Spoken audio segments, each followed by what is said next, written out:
안녕하세요. 들으면 들을수록 삶이 풍요로워지는 책 읽어주는 사임당 책사임당입니다. 오늘 읽어드릴 도서는 멀리 내다보는 삶 원려입니다. 최종엽 지음 현행고선 홍제출판입니다. 멀리 볼수록 삶의 목표가 더욱 분명해지고 위기와 불안에도 절대 흔들리지 않습니다. 멀리 내다볼수록 위기도 답도 먼저 본다고 합니다. 그렇다면 어떤 위기와 불안에도 흔들리지 않는 커리어 전략 원려 그 책 속으로 들어가 보겠습니다. 통계청이 발표한 우리 국민의 자기계발 시간 실태조사 결과를 보면 잠옷 충격적이다. 매일 1시간 이상 자기계발을 하느냐는 질문에 그렇다고 대답한 사람은 30대가 3%, 40대 1.6%, 50대 1.1%에 불과했기 때문이다. 일주일에 한두 시간 한다고 대답한 사람 역시 30대 10%, 40대 6.5%, 50대 4%가 고작이다. 그러니 30대 중 하루에 1시간 이상 자기계발에 투자하는 사람은 같은 연령대인 3% 안에 드는 대단한 일을 하고 있다는 자긍심을 가져도 된다. 같은 연령대의 1, 2%밖에 하지 못하는 일을 하는 40대, 50대 역시 마찬가지다. 30대 90%, 40대 95%, 50대 96%는 일주일에 단 1시간도 자기 개발을 하지 못하고 있다.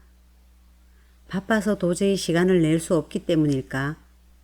아니면 내가 지난 20년간 그래왔듯이 아무 생각이 없는 걸까?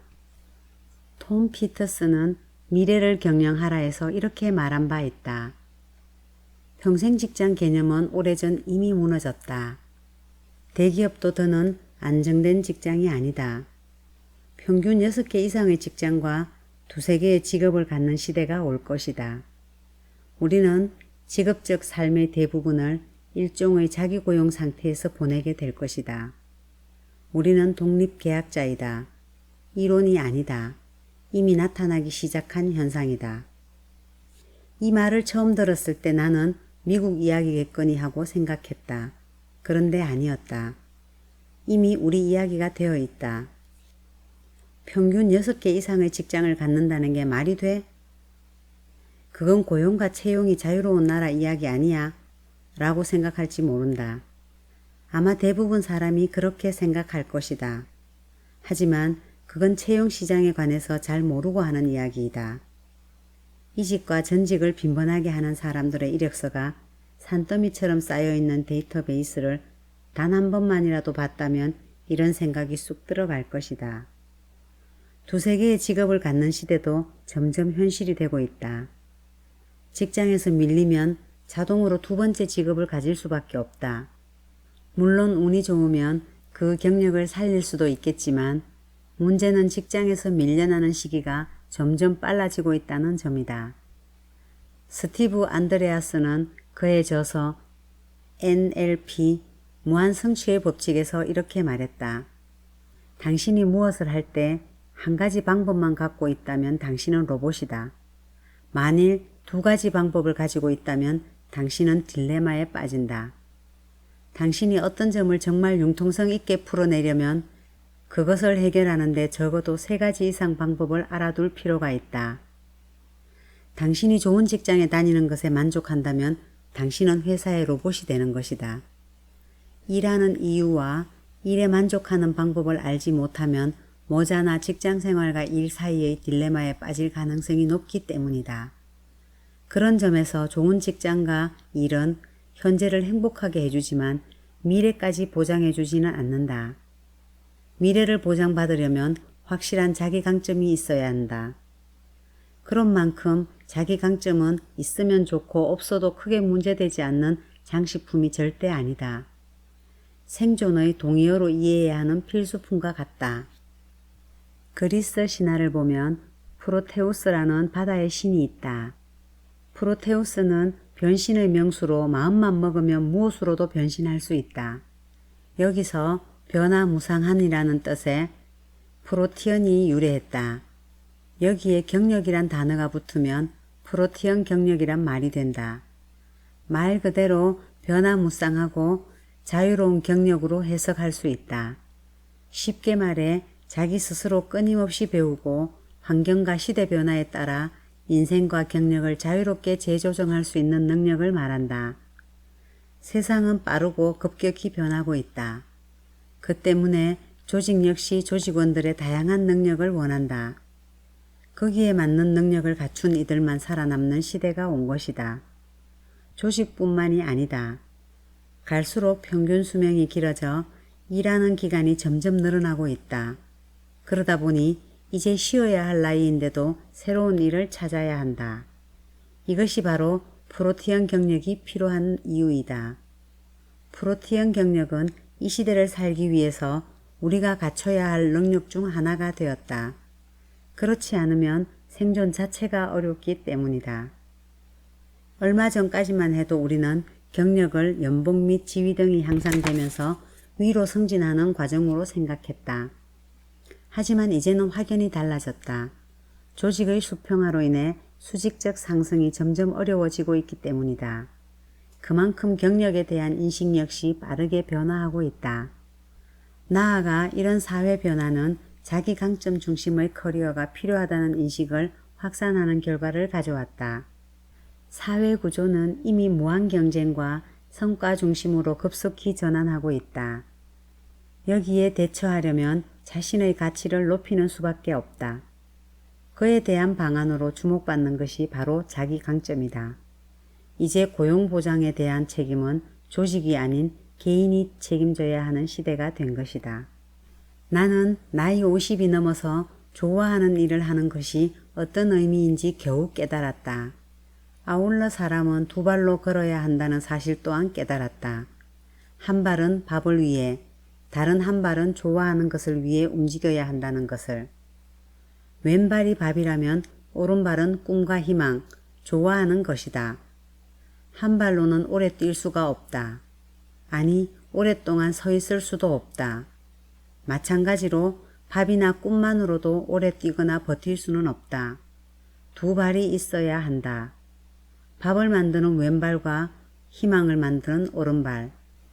대학 졸업반이었을 때 나는 좋아하는 일보다 밥이 시급했다. 그래서 당장 넘어지지 않기 위해 한 발로 뛰기 시작했다. 한 발로 뛰는 것이 얼마나 어렵고 힘든지는 20년이 지난 뒤에야 비로소 알게 되었다. 그동안 내 왼발은 죽어라 뛰느라, 오른발은 그저 매달려 있느라 가진 고생을 다했다. 윌슨 대통령 홍보 담당 비서관, 루즈벨트 대통령 고문관 등을 역임한 성공학 대가 나폴레온 힐은 이렇게 말한 바 있다. 사람의 인내력은 자기 일을 얼마나 좋아하느냐에 따라 결정된다. 자기 일을 좋아하는 사람과 어쩔 수 없이 일하는 사람은 분명 다르다. 자기 일을 좋아하는 사람은 급여보다 많은 일을 해도 전혀 불편해하지 않는다. 당연히 누구를 원망하는 일도 없다. 이것이 한 가지 일을 오랫동안 하게 하는 힘이 된다. 오랫동안 일하는데도 전혀 질리지 않고 즐겁다면 이보다 더 좋은 성공 열쇠는 없다. 나는 누구인가? 불가능한 나인가? 가능한 나인가? 어렵고 불행하다고 느끼는 2등인가? 1등보다 행복하다고 느끼는 2등인가? 과거 사람들에게 기억되는 것처럼 평범한 사람으로 살아가는 내가 맞는가? 미래 사람들에게 비치는 것처럼 비전과 목표가 있어 원하는 것을 이루어가는 내가 맞는가? 나를 잘 아는 과거 사람들은 나를 믿지 못한다. 그에 반해 나를 잘 모르는 현재와 미래 사람들은 나를 의심하지 않고 진심으로 당신도 할 수 있다라고 한다. 그렇다면 나는 어떤 나를 선택해야 할까? 어떤 선택이 올바르며 어느 쪽이 진정한 내 모습일까? 사실 미래의 나를 선택하기란 쉽지가 않다. 수많은 고난과 역경을 참고 견뎌야 하기 때문이다. 경제적 불안정은 물론 배우자의 반대와 지인들의 질시 역시 감내해야 한다. 2등도 좋아하는 일을 하라는 말에 심정적으로는 동감한다. 몰입할 수 있는 일을 찾고 싶기 때문이다. 하지만 당장 그러기에는 차마 용기가 나지 않는다. 머리로는 동감해도 입은 미처 따라갈 수 없는 절실한 이유를 대고 싶어 하기 때문이다. 먹고 살아야 한다는 현실적인 이유가 가장 크다. 결국 이를 해결해 줄 대안은 자기 강점을 찾는 것이다. 자기 강점은 왼발과 오른발을 함께 움직이게 해준다.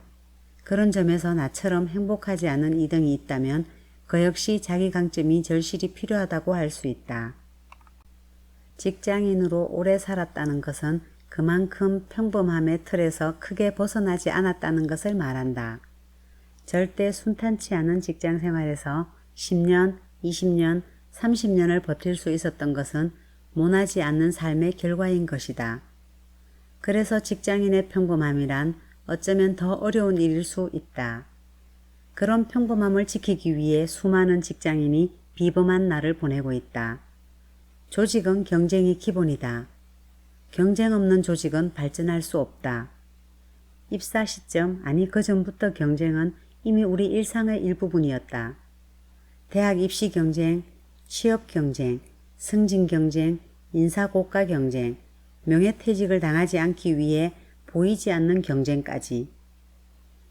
이렇듯 비범한 경쟁의 시련을 겪어야만 평범함을 유지할 수 있다. 그 때문에 실상 평범함이란 평범하지 않는 것임을 대부분 직장인들은 이미 알고 있다. 열정으로 가득한 신입사원의 눈에는 넓은 책상에 앉아 도장만 찍는 부장의 모습이 평범하다 못해 고루하게 보일 수도 있다. 하지만 그가 그 자리에 앉기까지는 수많은 경쟁자를 물리쳐야 했다. 언제 어떤 이유로 사라질지는 몰라도 적어도 그 시점에서 그는 승리자요 비범한 직장인인 셈이다. 비범한 평범함을 유지하기 위해 필요한 것이 하나 더 있다. 바로 창의성이다. 모든 조직은 창의적인 사람을 필요로 한다. 창의적인 사람에게 더 뛰어난 아이디어와 높은 실적이 나오기 때문이다. 결국 이러한 창의성이야말로 조직에 더 오래 남게 하는 힘이다. 문제는 대부분의 사람이 창의성을 어렵게 생각한다는 것이다. 빌 게이츠나 스티븐 잡스처럼 뛰어난 인물들만이 타고나는 특별한 재능이라고 생각하기 때문이다. 하지만 그것은 사실이 아니다. 생각의 탄생 저자인 로버트 루트본스타인은 창의력이나 상상력은 누구나 배울 수 있는 것이라고 주장한다.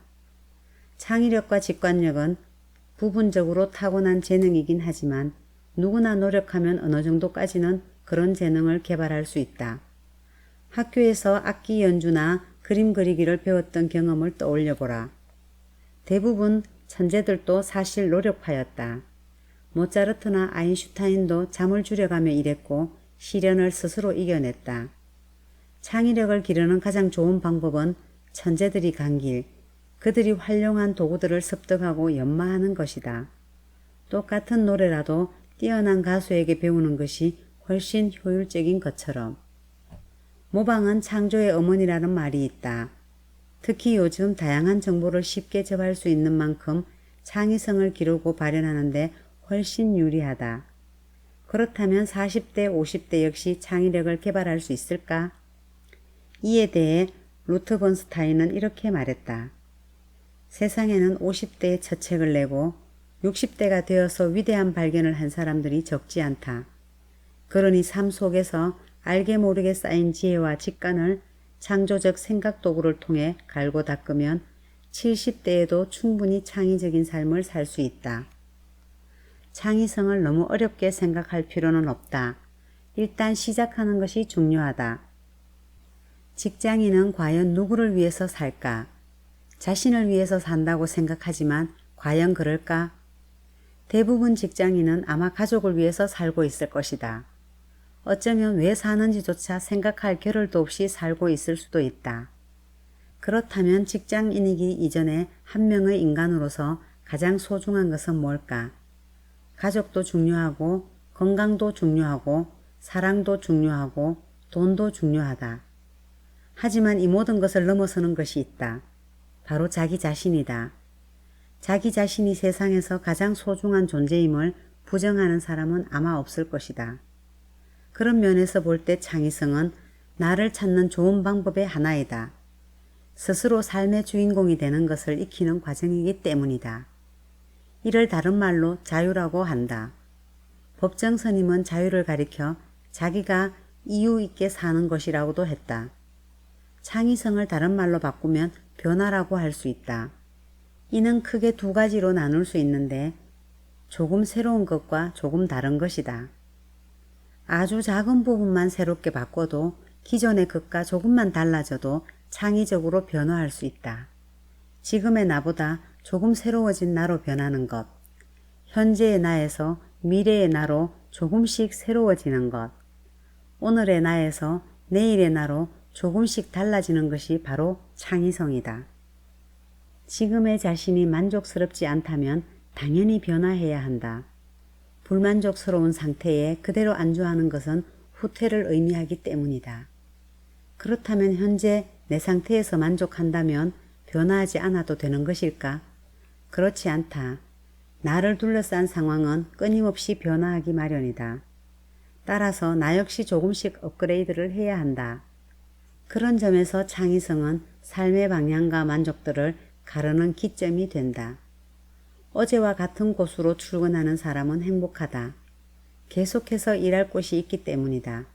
하지만 내일도 행복해지기 위해서는 조금 새로운 곳, 조금 다른 것을 찾아야 한다. 아주 작은 것이어도 상관없다. 업무를 활용해서 자기 강점을 만들려면 수많은 시간과 노력이 필요하다.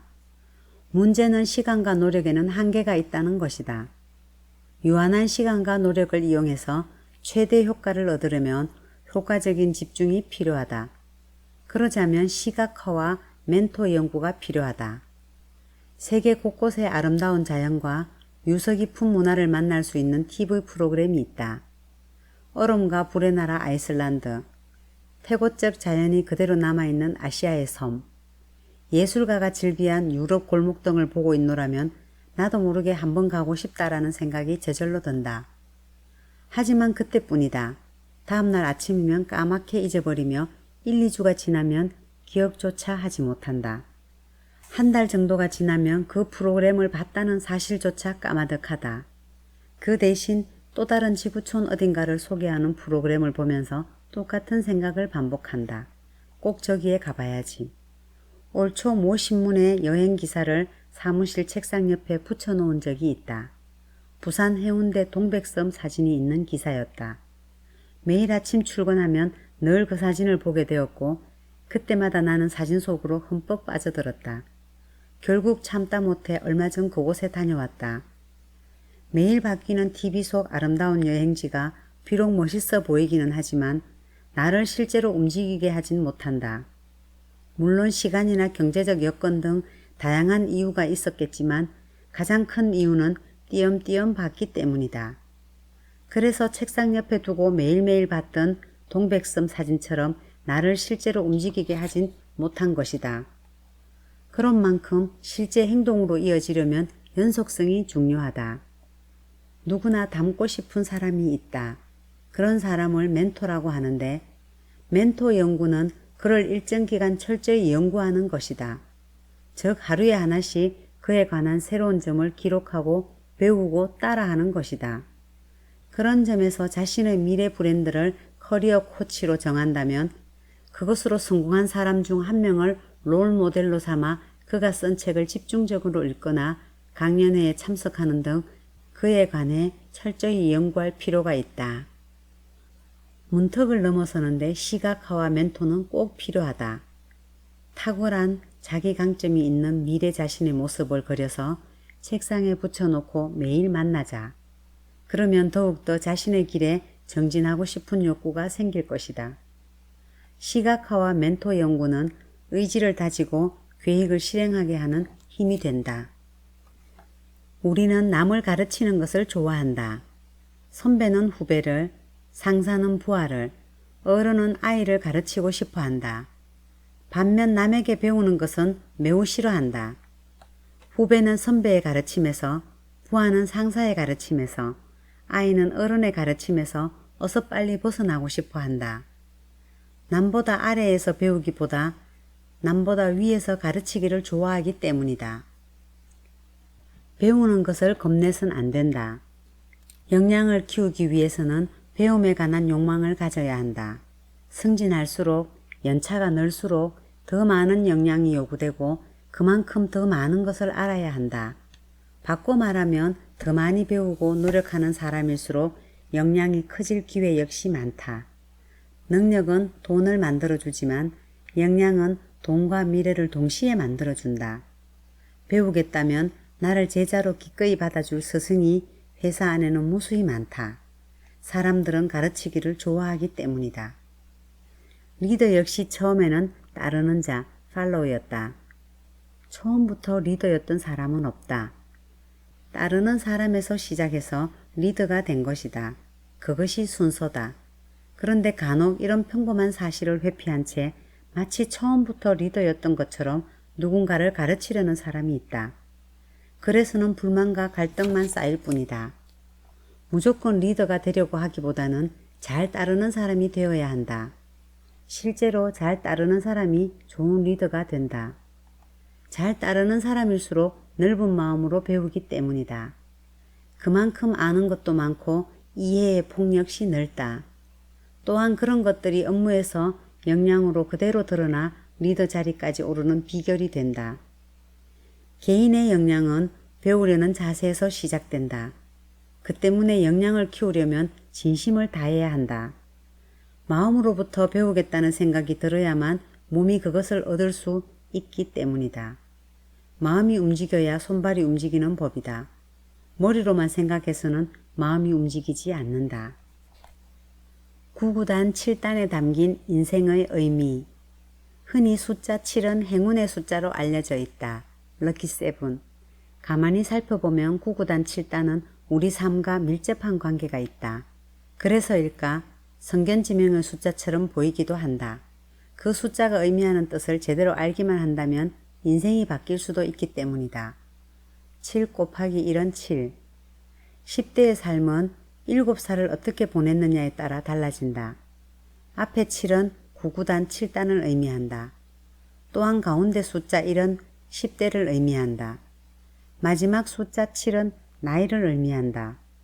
이를 해석하면 10대, 즉 10에서 19세에 이르는 초등학교에서 고등학교까지의 기간을 의미 있게 보내려면 7살이 중요하다는 뜻이다. 특히 부모의 역할이 중요하다. 부모의 마음과 자세에 따라 아이의 7살이 달라지기 때문이다. 7 곱하기 2는 14. 20대의 삶은 14세, 즉 중학생 시절을 어떻게 보냈느냐에 따라 달라진다.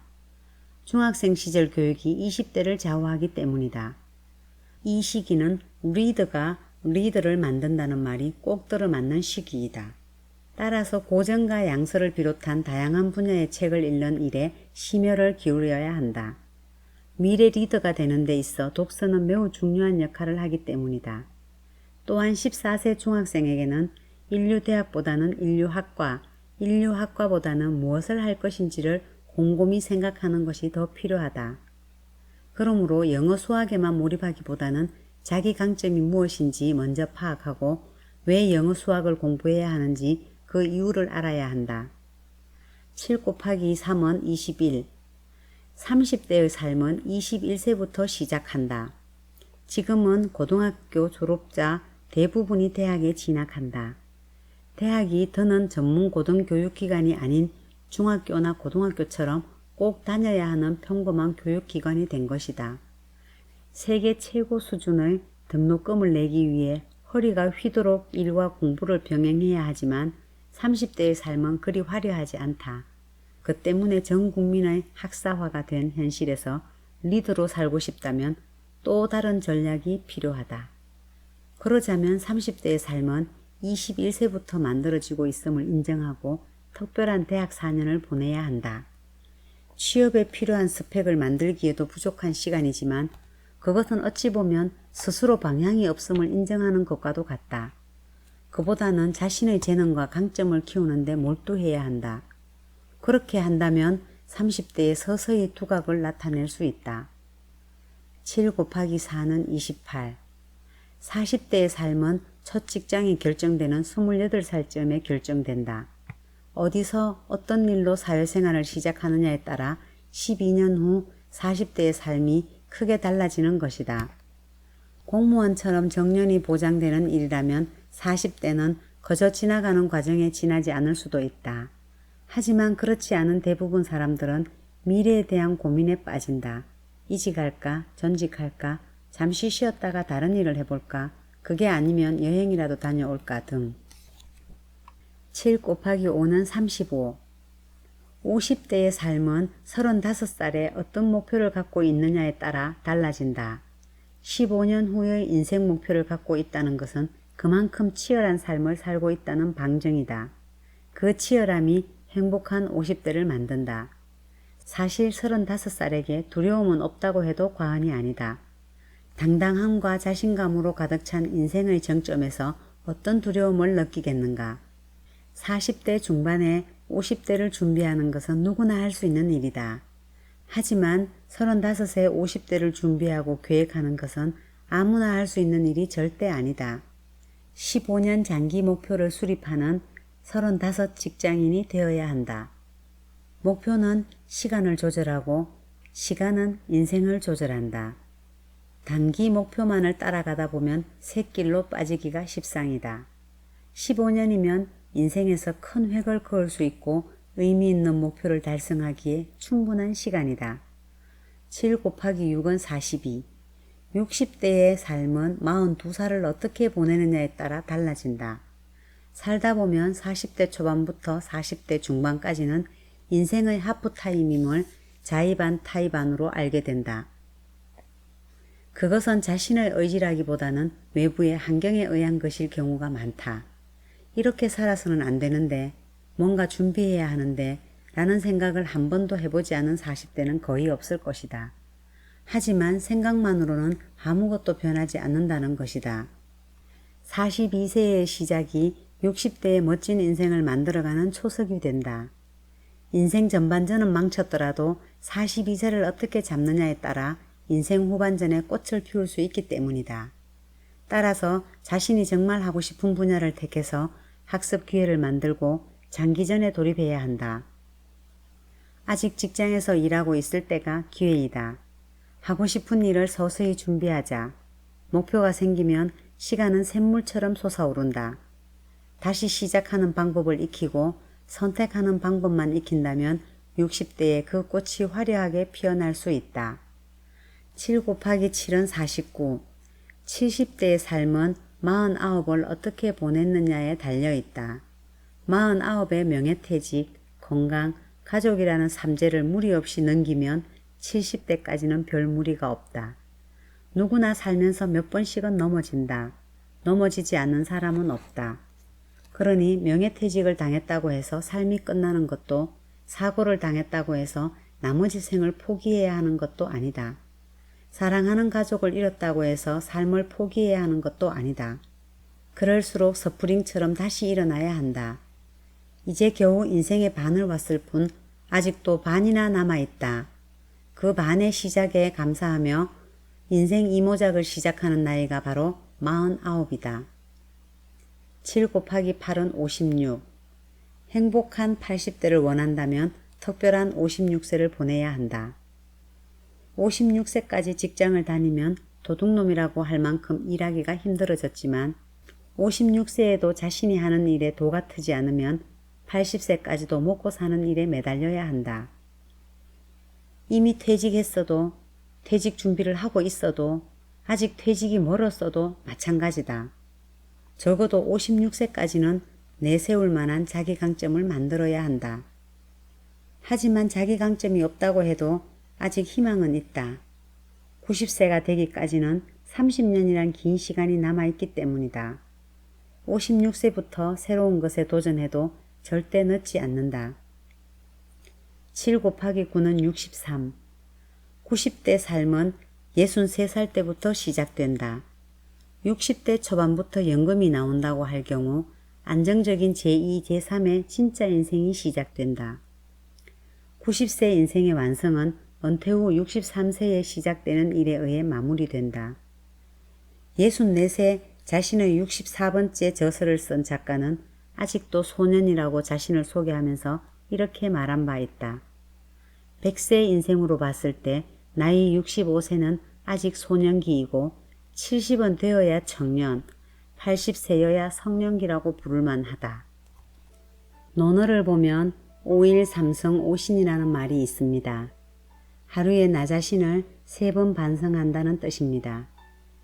이 말을 작심삼일과 연결해서 533성이라고 하면 어떨까 싶습니다.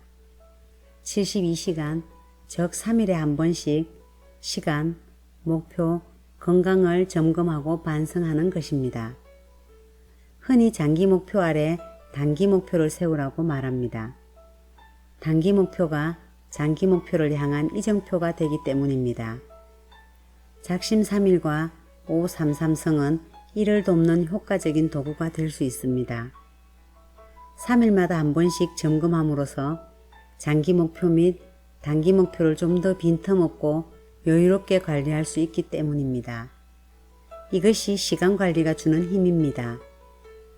혹시 3일마다 하는 것이 번거롭다면 일주일에 2번, 수요일과 일요일 혹은 스스로 시간을 정해서 이용해도 됩니다. 오히려 정해진 요일이 있어서 일정 관리가 훨씬 쉬워질 수 있습니다. 평범한 사람, 평범한 조직은 1년, 2년 후를 보지만 똑똑한 사람, 똑똑한 조직은 10년, 20년 후를 내다봅니다. 위기와 불안에서 벗어나려면 눈앞의 작은 현상이 아닌 그것이 가져올 미래와 본질적인 문제를 직시할 줄 알아야 합니다. 이상으로서 멀리 내다보는 삶 원려입니다. 감사합니다.